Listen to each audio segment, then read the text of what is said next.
Hola a todas y todos, les damos la bienvenida en esta nueva edición de Mesa Política, programa producido por Otra Mirada y NTV Info. En esta ocasión vamos a conversar con José Cornejo.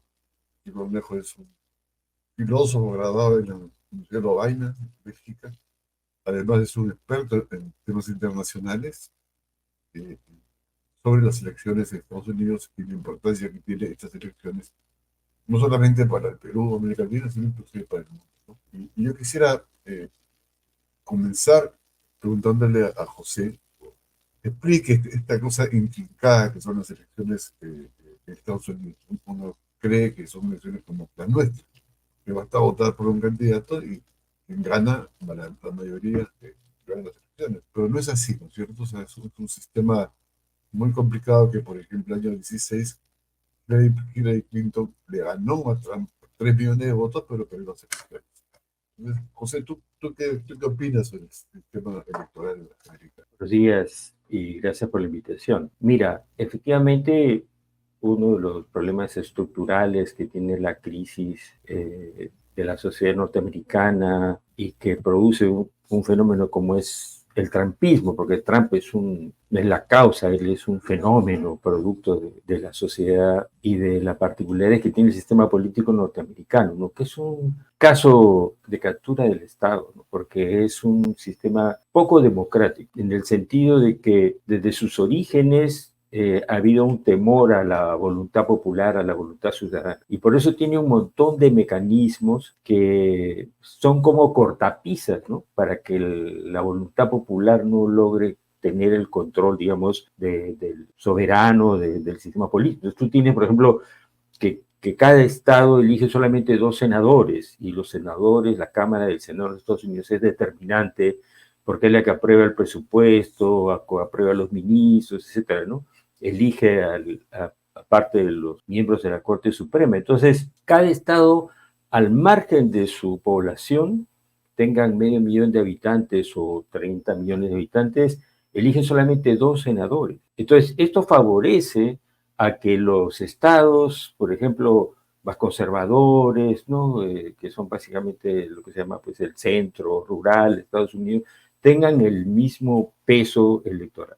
El otro problema es este sistema de cortapizar la voluntad popular. O sea que la gente no vota directamente por el presidente. La gente vota porque cada estado tiene una cuota de grandes electores que son proporcionales a la población, pero en la que está también sobredimensionada la representación de los pequeños estados. Por ejemplo, un estado como Maine tiene un número determinado de representantes a pesar de grandes electores, que hace que, por ejemplo, con 100.000 habitantes ellos tienen un gran elector, mientras que California tiene que tener 400.000 habitantes para elegir un gran elector. Entonces, la gente vota en el estado por el partido de su preferencia, pero lo que se produce es que una vez que se determina quién es el ganador en el estado, los grandes electores de ese estado son los que llevan la voz. Por ejemplo, California tiene un número determinado de grandes electores y ahí el sistema es el ganador, se lleva todo. Salvo 2 estados que tienen un sistema proporcional, donde se divide entre 2 para el ganador y 1 para el perdedor. El resto de los estados, el ganador en el estado de las elecciones se lleva a todos los grandes electores.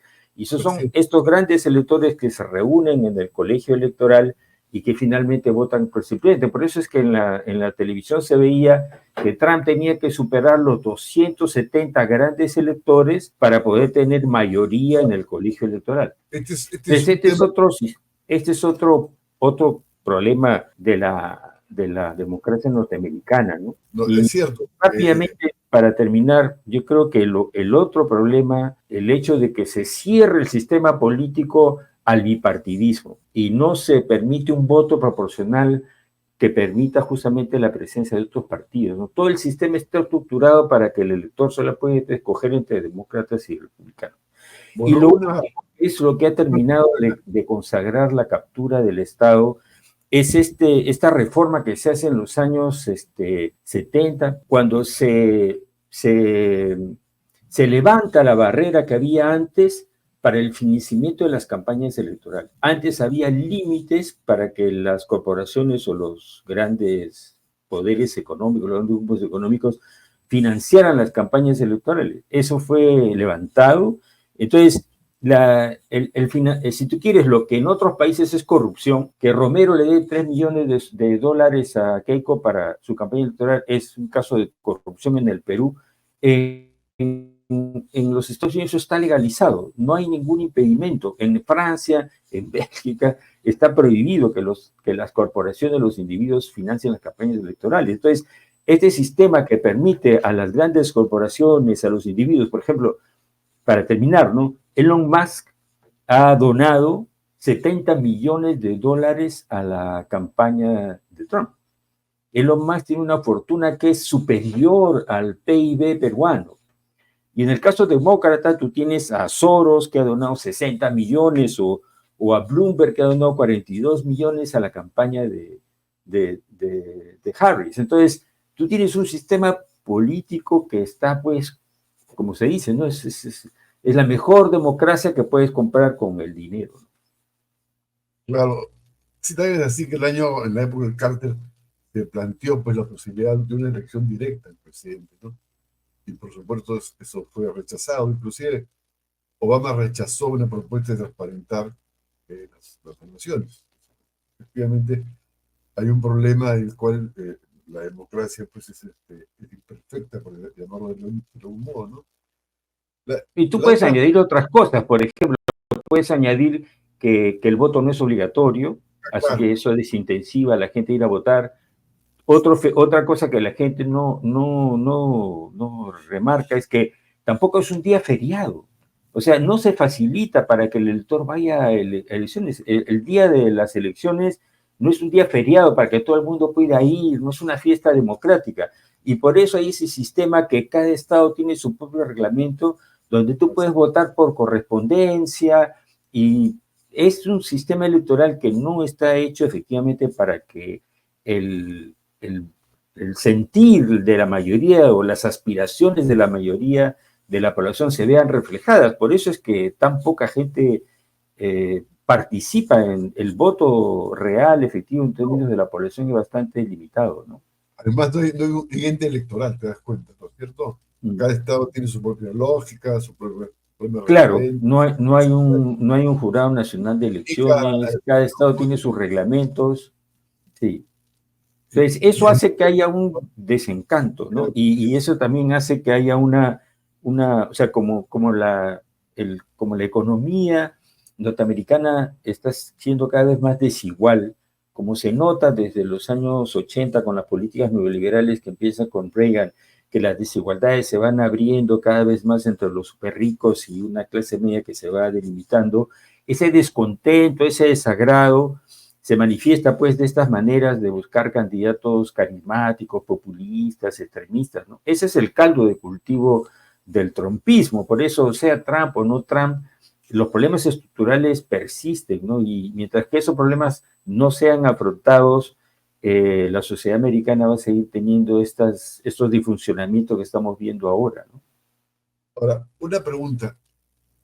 ¿Por qué crees tú que Trump esta vez ha barrido, a diferencia del 16, que como bien comenté, había perdido la directa, pero ganó los delegados, ¿no es cierto? Ahora Claro, ganó en la elección pasada, la Cámara. con Hillary Clinton, Trump perdió el voto popular, pero ganó en el colegio electoral. Esta vez, Trump ha ganado en el colegio electoral y en el voto popular. Tenía Mira, ganó el Senado y la Cámara de Diputados, parece. sí, claro, ha arrasado, como dicen Ha muchos de pasado. sí, porque ha ganado también en el Senado, ha ganado la Cámara de Representantes, o sea que tenemos trampismo para 2 años sin cortapisas en realidad, ¿no? O con pocas restricciones. Mira, yo creo que hay varios factores, yo creo que es muy pronto para, para hacer un análisis más detenido, más profundo, pero yo diría rápidamente, mira, en primer lugar, para hablar solamente de la campaña, ¿no? Para hablar de la campaña. En primer lugar, es el error de haber insistido en mantener a Biden como candidato hasta el mes de junio, cuando hubo el primer debate. ya se veía desde el 2023 que el presidente Biden tenía problemas cognitivos, ¿no? Y había una serie de videos de todos los dislates y los errores que cometía Biden en sus discursos, ¿no? Y sin embargo, a pesar de eso, el Partido Demócrata decide mantener a Biden como candidato hasta que ya se dieron cuenta y eso generó un pánico. Tú lo podías ver ahí en los comentaristas de CNN en el día del debate que decían, no, con este presidente no vamos a ganar. Entonces, ese fue el primer error. Yo creo que el primer error es tratar de esconder, ¿no? Pensando que podían esconder los problemas intelectuales que tenía Biden e insistir en mantenerlo como candidato casi ya al final de la campaña, porque esto se produce pues en el mes de junio, ¿no? En segundo lugar, yo pienso que el otro error que lo acaba de señalar incluso Bernie Sanders es que la campaña está centrada en diabolizar, en demonizar a Trump como una amenaza contra la democracia, una amenaza a los derechos de la mujer, etc. Y no se habla nada de los problemas o muy poco de los problemas de la gente, ¿no? El problema de la economía, que era uno de los problemas que más preocupa a la gente, a la sociedad americana, y no se hablan cosas para atraer el voto de sectores juveniles, como el tema del cambio climático o el problema, claro, del genocidio en Gaza, ¿no?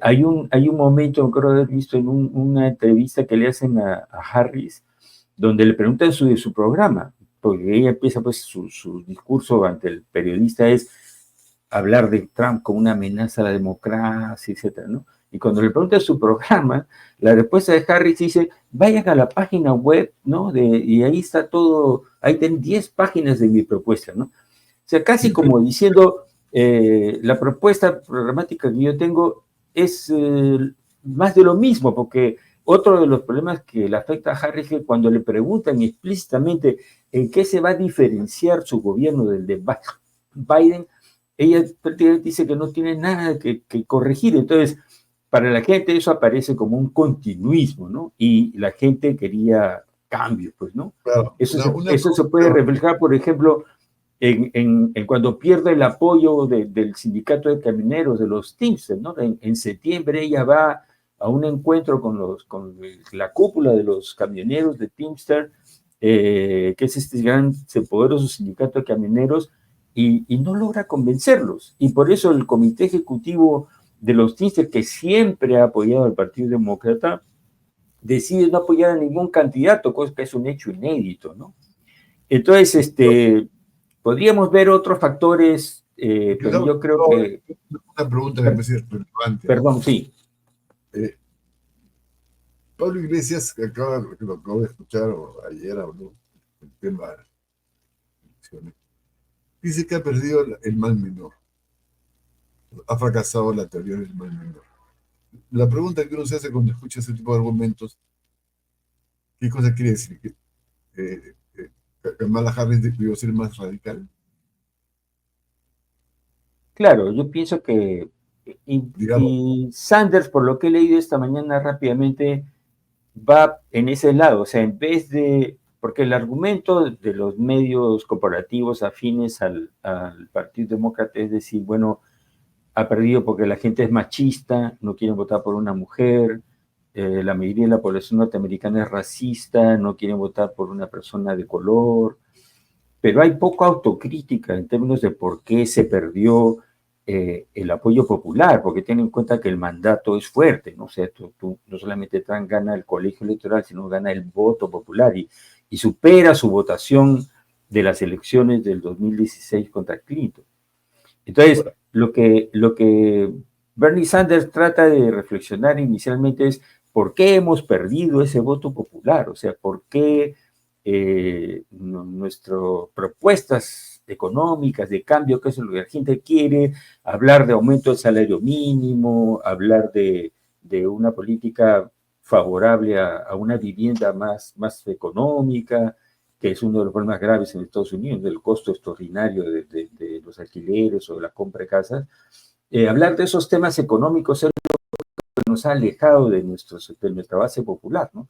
Yo creo que por ahí va una reflexión tal vez, pero no sé si el Partido Demócrata es capaz de hacer ese tipo de autocrítica, ¿no? Por ahora, por lo menos de lo que se escucha es, ha ganado porque el pueblo, pues, prefiere a un hombre que a una mujer, o porque es racista, No, etcétera. ten en cuenta que estos procesos, sobre todo lo que se puede llamar la socialdemocracia, han fracasado. En el caso del Partido Laborista inglés, el caso del Partido Socialista francés, que han modificado su base electoral. Ya no votan los obreros por ellos, sino votan los profesionales con estudios avanzados. Y me parece que es un dato también importante para entender el viraje, digamos, del Partido Demócrata. Ahora, tengo una pregunta. En este periodo que muchos califican de transición geopolítica, ¿tú cómo ves la actuación? ¿Qué propone el Trump para qué significa para? Mira, yo creo que es ¿Más de es lo mismo? evidente, bueno, lo que tenemos como referencia para evaluar a Trump en términos de su política exterior es su gobierno del 2016, ¿no? Entonces, lo que yo evalúo así rápidamente, me parece que hay que prestar bastante atención, sobre todo para la región, que esto va a significar efectivamente un fortalecimiento de los grupos de extrema derecha, ¿no? Que, que están cada vez mejor estructurados, porque tú tienes el grupo de Bannon, por ejemplo, ¿no? Bannon acaba de salir libre ahora en octubre, estuvo preso por determinadas cuestiones, pero Bannon es el que movía todo este seguro católico conservador, ¿no? Y él tiene una fundación en Bruselas, ¿no? Tú tienes todo el grupo que se articuló a través de Vox, ¿no? Que famosa Carta de Madrid, que es un grupo estructurado con aliados dentro del Partido Republicano. Ahí en ese comunicado el famoso Roger Noriega, que fue un representante incluso de Bush, creo, ante la OEA, y después ha estado siempre muy vinculado a todas las campañas. Entonces yo pienso que ahí hay un peligro, si tú quieres, de que el triunfo de Trump va a significar un fortalecimiento de los sectores conservadores en la región. Eso me Ahora, parece un punto que hay que tener claro. El Trump ha otro dicho, punto es que el tema de cambio climático yo creo que se va a ver severamente afectado porque ellos tienen una posición negacionista y ya Trump ha anunciado que él se retiraba de los acuerdos de Kioto. Entonces, yo creo que ahí todo el problema de cambio climático, justamente en el momento que está cada vez más crítico, va a haber una desinflada de las posibilidades de llegar a consensos a nivel. Y ahora, y lo tercero, mira, el mundo hoy es diferente pues del 2016, ¿no?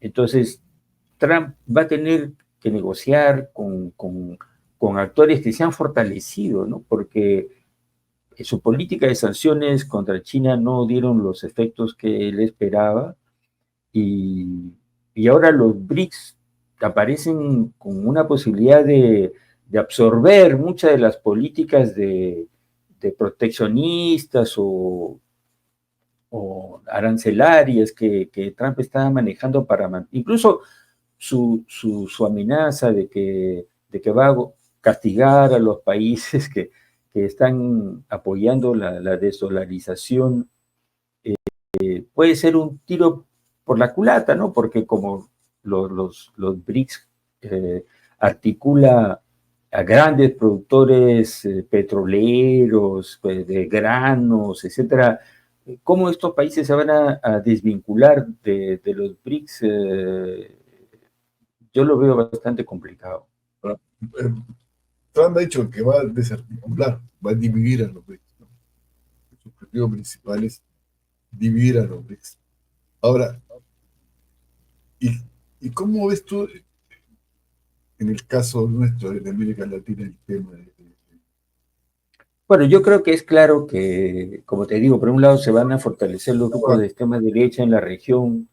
Ellos han celebrado el triunfo, empezando por Milei, la gente en Brasil, Katz en Chile y el Perú, porque acuérdate que en esa Carta de Madrid hay 47 representantes del Perú, ¿no? Y yo pienso que no nos damos cuenta que el Perú es uno de los bastiones de esta extrema derecha iberoamericana, ¿no? No en vano, ellos hacen su reunión acá el año pasado, creo, en La Molina. Entonces, eso es uno de los problemas que vamos a tener ahora.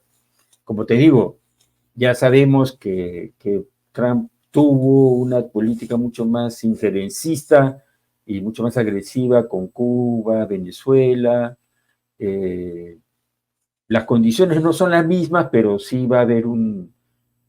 Ahora, cada país tiene que tener su propia reflexión al respecto, ¿no? O sea, México, tú sabes que es un caso particular, no le va a ser fácil a la chamba, pero acuérdate que López Obrador logró convivir más o menos con Trump, ¿no? Fueron bien pragmáticos por los intereses económicos comunes que tienen, ¿no? Entonces, hay que esperar, pues, ¿no? Todavía Trump no ha nombrado su equipo, esperemos que el pragmatismo lo lleve a tomar decisiones no muy radicales para la región, pero efectivamente van a ser tiempos difíciles para los países de la región, No, ¿no?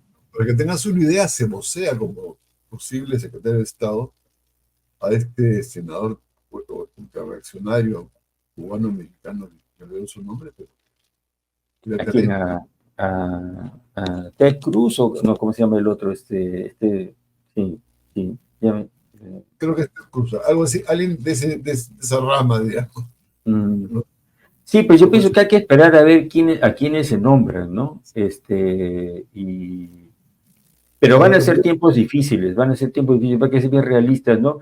Económicamente, tú has visto, ¿no? Los resultados, ¿no? Wall Street ha celebrado, ya uno de el director de BlackRock, que es uno de los fondos de inversiones más grandes del mundo, ¿cómo se llama? Larry Fink, había dicho que para ellos les da igual que gane uno o el otro, porque saben que las políticas económicas van a ser favorables a ellos, ¿no? Entonces todo el dólar ha subido, todo. Elon Musk, por supuesto, va a ser ha sido uno de los más beneficiados, ¿no? Creo que sus Cruz, no, acciones han bro. subido en un no sé cuánto por ciento en el día de ayer, sus empresas, ¿no? Ahora, yo creo que se va a polarizar más todavía en torno a temas como Cuba, Venezuela, digamos, tienen problemas de diversa índole, ¿no? Pero, y me parece que está alerta justamente a lo que se le viene contra Cuba, particularmente, ¿no? Porque ya con Trump se le añadieron no sé cuántas sanciones más, y en estos momentos son muy difíciles a nivel económico y social. Y creo que el otro problema va a ser Venezuela, ¿no? Que justamente va a tender nuevamente a polarizar la región, ¿no? Ahora, en Bueno, este bueno, contexto, acuérdate que Elon Musk, cuando hubo el golpe en Bolivia, dijo claramente que nosotros haremos todos los golpes que sean necesarios para defender claro, nuestros intereses. O sea que efectivamente, y Musk tiene el ojo puesto en el litio, es un empresario visionario, digamos, que ahora va a estar bastante cerca de las decisiones, ¿no? En, ahora, en, tengo una en la Casa Blanca. última pregunta. ¿Cómo ves el caso en este contexto tan difícil que nos viene y con estas declaraciones de la jefa del Comando Sur, Richardson, el tema de Chancay? El tema chino, la relación chino-peruana, teniendo en cuenta la reunión que va a haber estos días. ¿Cómo, Sí, digamos, yo creo que ellos van a hacer una presión sobre el tema de Chancay, tratando de va a ser difícil porque ten en cuenta que este proyecto es un proyecto que tiene el apoyo también de sectores comerciales peruanos, ¿no? Que tratan de mantenerse en una posición no alineada. ¿Hasta qué punto querrán presionar a China con este problema del puerto de Chancay? Mira, es una pregunta abierta. Yo creo que, por supuesto, ellos van a tratar de obstaculizar este comercio que tiene América Latina con China, que se va a dinamizar por el puerto mismo y sus capacidades técnicas que tiene, pero el, en el corto plazo, si tú quieres, y en el mediano plazo, inclusive viéndolo bien, la relación comercial de China con América Latina no es una cuestión estratégica para China. China, su centro, su política para salvarse, digamos, o para tratar de zafarse de las sanciones y todas estas medidas que ha tomado desde la época de Trump e incluso de Biden, eh, lo que ha buscado es centrar su desarrollo de su mercado interno y sus relaciones con la región, ¿no? Entonces ya el año pasado las estadísticas mostraban de que el comercio exterior intrarregional en el sudeste asiático había superado al comercio exterior que tenía antes China con los Estados Unidos. Entonces, China está tratando de depender menos de sus relaciones comerciales con los Estados Unidos. Lo mismo va a pasar con Europa, si Europa también se suma a las sanciones. Entonces, China piensa más en la región del sudeste asiático, en África, y en tercer lugar viene América Latina. Entonces, no sé hasta qué punto las presiones que se pueden hacer en la región para China no son vitales, existenciales, ¿no? Yo creo que ellos están preparados para ceder, si tú quieres, a que, bueno, el patio trasero de los Estados Unidos es América Latina y ellos se van a mover cautelosamente aquí, ¿no? No van a querer confrontarse con los Estados Unidos en esta región, que es un terreno secundario para ellos. Yo tengo una última pregunta, porque el tiempo nos gana. Eh, mi visión es que, bueno, ¿tú crees que Estados Unidos es un imperio en decadencia? O sea, y que por lo tanto hay que comenzar a analizar las cosas, qué pasa con los imperios, digamos, para entrar a una fase de Brzezinski, ¿no? Porque realmente el ejemplo son los BRICS, y este debate que está viendo los BRICS, además estas relaciones chinas con el África, esta capacidad que tiene el Estado, el Estado chino de penetrar, digamos, en un sentido de la palabra, las economías, porque vienen con un paquete de desarrollo, no vienen con un paquete que quiero la mina nada más, ¿no? Mm. La capacidad de ingreso de estos países del mundo es mucho más grande que Estados Unidos. Y Mira, eso me parece... la cuestión es que hay que tomar en cuenta que no solamente es China, ¿no? Es también la India, ¿no? O sea, la Claro, India que va a ser la primera potencia, el primer país más poblado del mundo, ya lo está pasando a China. Prácticamente en esa reunión de los BRICS se demostró que aunque mantiene una posición no confrontacional con los Estados países Unidos. occidentales, su opción es claramente de buscar la consolidación de, de Asia como el nuevo centro de la economía mundial, ¿no?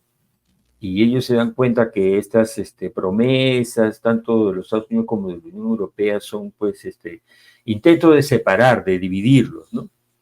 Y yo creo que ahí la opción es clara, ¿no?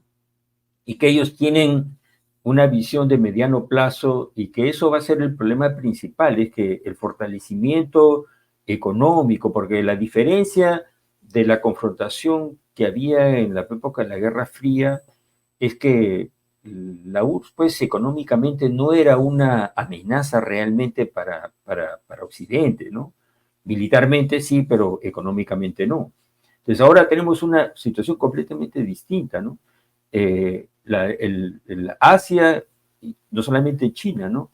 Asia está avanzando en superar tecnológicamente a los países occidentales, ¿no? En algunas tecnologías de punta están logrando ser mejores que los occidentales, ¿no? Los carros eléctricos es un solo ejemplo. Entonces, esta tendencia poquito a poquito se va a profundizar. Entonces, la decadencia de la economía europea, de la economía americana, Va a ser lenta, por supuesto, no va a ser un choque abrupto. Yo creo que nadie quiere, visto el peligro de un desastre nuclear, nadie quiere una confrontación precipitada, ¿no? Y yo creo que, pero sí, vamos efectivamente a un momento en el cual Occidente ya perdió la hegemonía que tuvo en el siglo XX y sobre todo después de la Segunda Guerra Mundial, y que vamos hacia un mundo asiocéntrico, ¿no? Más multipolar, si tú quieres, o multinodal, como dicen ahora, y que los países incluso que tienen una tradición, entre comillas, pro-occidental, como Turquía, por ejemplo, ¿no? O Egipto, que siempre han sido bastiones pro-americanos en Medio Oriente, están poquito a poquito arrimándose a esta nueva propuesta, ¿no? Porque esa es la propuesta que le permite desarrollarse, ¿no? Y tú sabes que lo que quieren los países, los políticos, es mejorar el nivel de vida, la calidad de vida de su población, ¿no? Entonces, Yo tengo Arabia una pregunta, Saudita. antes de terminar, una pregunta, pero antes quisiera hacer un comentario a lo que tú dices sobre el problema imperial, ¿no? Y la forma de presencia de cada país. Mientras China tiene una sola base militar en el mundo, Estados Unidos tiene más de 400 bases militares, ¿cierto? Eso demuestra claramente la forma de relación o de relación que mantiene Estados Unidos y la China respecto a ese mundo. Esta cosa no viene con una base militar, viene con un desarrollo, un paquete de desarrollo, para central de entender. Ahora, y mi última pregunta, ¿tú cómo ves la evolución con Trump en el tema de Ucrania y en el tema de Gaza? Mira, Inclusive, él ha prometido acabar con las guerras. El problema es, la situación no es muy sencilla, ¿no? Los rusos, por lo menos lo que he escuchado, Putin no lo va a felicitar a Trump ni le ha mandado ningún los saludo chinos particular. un poco, ¿ah? Los chinos han hecho unas declaraciones muy diplomáticas que esperan que la coexistencia pacífica se mantenga y sea una situación benéfica a los dos pueblos. Yo creo que hay que esperar, porque ahorita es muy pronto para decidir, ¿no? Una cosa es lo que diga Trump, otra cosa es la realidad, y son escenarios bien complejos, tanto en el caso del conflicto de Ucrania como en el caso del conflicto en el Medio Oriente, ¿no? Eh, ya los acuerdos de Abraham, por ejemplo, en el Medio Oriente han volado por los aires, ¿no? Porque ya Arabia Saudita ha dicho que no va a restablecer relaciones diplomáticas con Israel hasta que no reconozca los derechos a un Estado palestino, y justamente lo que está haciendo la extrema derecha y Netanyahu es decir, no va a haber nunca un Estado palestino. Entonces, eso ya rompe la posibilidad de reconstruir lo que el trumpismo había hecho, de jalar a una alianza regional eh, para reconocer Israel con algunos países árabes, ¿no? Eso yo creo que ya voló por los aires, ¿no? Y en el tema de Ucrania, mm, eh, lo que va a hablar es el terreno militar, o sea, los rusos se mantienen firmes en que ellos quieren una desmilitarización, desnazificación y el reconocimiento de que Ucrania no va a entrar en la OTAN y que la OTAN tiene que dejar de extenderse en la región. Y yo creo que eso va a ser uno de los temas claves para cualquier salida negociada, ¿no? Ellos se mantienen firmes que esa es su línea roja, ¿no? y tú ves que, de última, y las posibilidades en esta contexto de una nueva guerra mundial, como se comenzó a debatir hace poco tiempo, disminuyen, aumentan, ¿cuál es tu percepción? Eso es lo paradójico, ¿no? Que algunos de los analistas internacionales piensan que con Trump se aleja la posibilidad de una guerra. Como te digo, mira, las cosas son, a Trump ya lo trataron de matar 2 veces, es que el Estado profundo va a intentarlo una tercera vez, eso es una pregunta abierta. Eh, Te digo, es un momento bastante incierto que se vive a nivel internacional, porque claro, es una lucha de poderes, es una lucha de conflictos entre potencias que está llegando a un punto de éxtasis y efectivamente puede producirse un escenario de confrontación generalizada, como también podemos entrar a una pausa, ¿no? Ok, Muchas gracias, José. No, Y, gracias a ustedes. Buenos días a todos los escuchas de Otra Mirada. y nos despedimos hasta el próximo viernes. Muchas gracias. Un saludo a todas y todos nuestros seguidores.